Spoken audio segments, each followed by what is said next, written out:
dear friends, readers, family, friends and family of our author, team members, Kunzum family, everybody, a very warm welcome to each and every one of you to this most awaited book launch event hosted by Foster Leeds, Kunzum, the publishers, The Voice Press, and we all together as a single family. My name is Nagma, and I'll be your host for the day. But more than me, you will need to be listening to the author and our chief guest here today. Well, before we dive into the magical world of literature, let me take a moment to introduce our chief guest. We are honored to have with us a celebrated author and a dynamic individual who has graced the literary world with his exceptional words. Our chief guest for the evening is none other than the prolific author, Mr. Kevin Missler. With his 15 best-selling novels and a passion for Indian mythology, history, and philosophy, Mr. Missler has left an remarkable impression in the literary landscape. Let's give him a warm round of applause, everybody. And Kevin, welcome to this evening.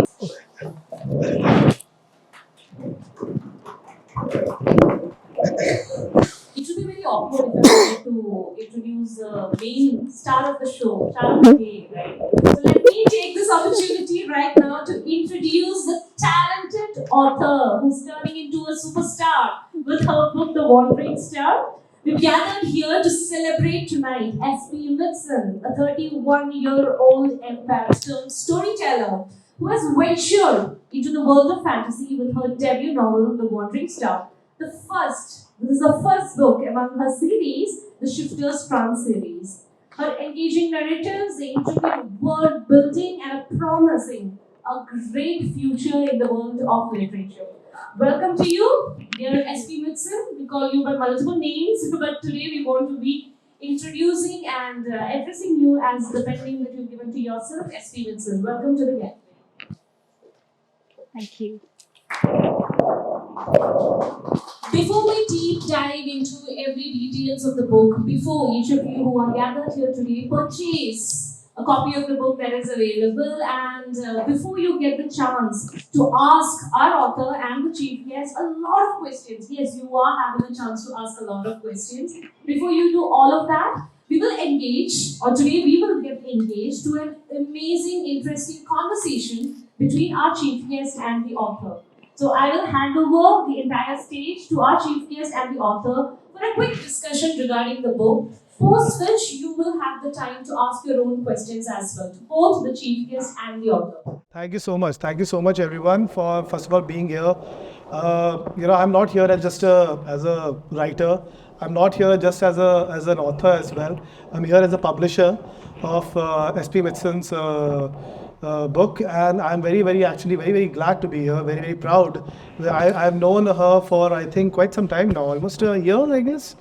More than More than a year. More than a year. So, I've seen her writing journey, and I still remember the first time I called her. And I told her, what are you doing? Yeah, she's like, no, I'm done with, I don't want to publish my book. I remember that day. I don't want to publish my book. I'm done with the entire publishing process, all nonsense. I'm fine. I'm writing my second book. Once I'll finish all of them, then I'll think. I said, go out, get the book out. It's fine. Just pursue it. And I think that's what one author should do to the other author. And she listened, which is the most important factor of every author's life. So thank you so much for listening, first of all. I'm a good listener. Yeah, well, you're a good listener. Okay, that's great. Prateek, do you agree to that? So, but absolutely, yeah. But so let's start with the question, and whoever has any anything to say, just raise your hands. We would love to have as interactive session as it could be. Though, please raise your hands if you have any questions. Absolutely. So, Shivani, you are a dancer, painter, creative writer, an influencer, and a mother rolled into one. What inspired you to turn into a writer? Writing was always a process of healing for me.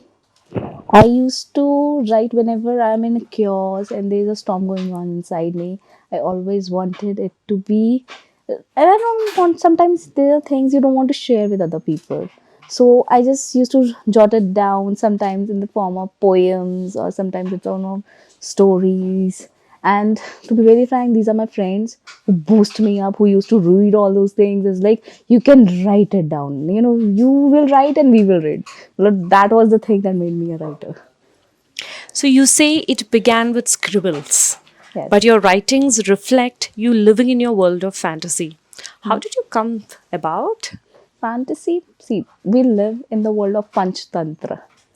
Since starting, when you're brought up, you have been told all the stories about Panchtantra, Vedas, Upvedas. So what do you feel like is, see, there's a story about the Big Bang Theory again. In our Vedas, the story is like the gods, it was all darkness and the water was hidden inside. Four gods came and they started dancing in the sea, and the whirlwind they created, the dust of whirlwind they created, and that what became a sun. That's in the Vedas, and how that's how the when sun is being brought up, and then how earth is created, heaven is created. So it's all fantasy. That's what I feel like. So we have been brought up telling these stories, so obviously fantasy is always there. The adventures of Heloise and the Wandering Star seems to be far from the life of finance head, which is basically your profession. How do you manage? How did you actually manage the two extremes? It's not that difficult because, see, your hobbies and your professional work is always different. Matlab, you're doing some scientific work, and then you're going and playing badminton. It's like it's a hobby to me. Writing is a hobby, it's my passion. And the working space is something very different. Can you take us through the journey of your experience of writing the book? Of writing my book. See, it was a corona period. I just remember it was a corona period. I was in a I just had a baby, and I was stuck with a small baby in a room because it was corona, so I was not allowed to get outside. And after a period of time, I wanted to do something. I wanted to express myself. Again, I told you, like, there's a storm going on inside. You have to just expel it. So I started writing again. That's how I started writing this time. Where do you seek to take the book from here? Oh, it's like shooting for the stars.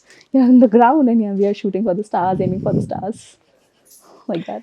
Did you read your story to your child as well? What did your child feel about it? I can't read my book to my child because it's 16 plus. The age limit is there, but obviously, when he'll come to an age, I will obviously want him to read my story. What is your next journey going to look like? What can we expect from you next?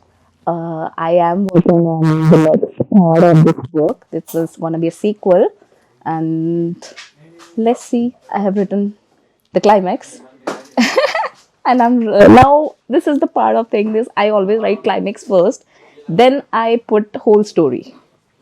That's the thing with me. Okay, tell us this. Why is reading important, and how do fantasy stories help in this journey? See, fantasy is always an escape. What I feel like is fantasy world gives you infinity.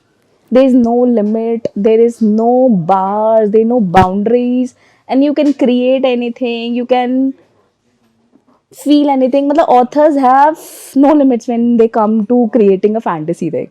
That's what I love about fantasy. That's the thing. Tell us who's your favorite author. My favorite author right now is obviously Sarojini Mas, because she's the one who again engrossed me into reading her book, The A Court of Thorns and Roses, Akatar. That's the first book I picked up again when I started reading, and it literally engrossed me. And I gobbled up a first, second, third, fourth book like in the series. That's why currently she's my favorite author.